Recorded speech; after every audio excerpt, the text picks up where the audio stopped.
வெற்றிவேல் முருகனுக்கு அரோகரா. சைராம் வணக்கம். இன்று வேல் வழிபாடு 4வது நாள், வெள்ளிக்கிழமை. சஷ்டி திதியும் மதியம் 12 மணி வரையும் இருக்குங்க. ஆனால் பூஜையானது காலையிலேயே செய்தாச்சு. இன்னைக்கு வேலவரை பார்க்க ரொம்ப புதுமையாக இருக்கும் உங்களுக்கு. காரணம் என்னென்னா, கீழே வந்து பார்த்திங்கன்னா அந்த பீடமானது நம்ம அழகாக செட் பண்ணியாச்சு.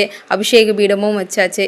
அபிஷேகங்கள் ஒரு 5 அபிஷேகங்கள் செய்திருந்தேன். ரொம்ப நிறைவாக இருந்தது. இன்று ஐயனிடம் ஒரு வேண்டுதல் வச்சுருந்தேன். அதாவது நல்ல வரன் அமையணும், கல்யாணம் என் பொண்ணுக்கு வந்து இன்னும் நடக்காமல் இருக்குமா, என் பையனுக்கு நடக்காமல் இருக்குமான்னு ஒரு சில அம்மாக்கள் சொல்லிகிட்டே இருந்தாங்க.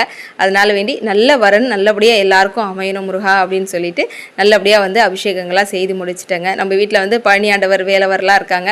அழகாக என்று எடுத்து வச்சு அழகாக சிறப்பான அபிஷேகங்கள் செய்து முடிச்சாச்சு. நீங்களும் ஐயனை பார்த்து மனசார வேண்டிக்கோங்க. நிச்சயமாக நம்மளுடைய இன்னல்களை போக்கவே நம்ம வேலவர் வந்து வந்திருக்காரு இல்லையா. உங்களுக்கு எண்ணம் போல எல்லாம் நல்லபடியாகவே அமையும். சரிங்களா.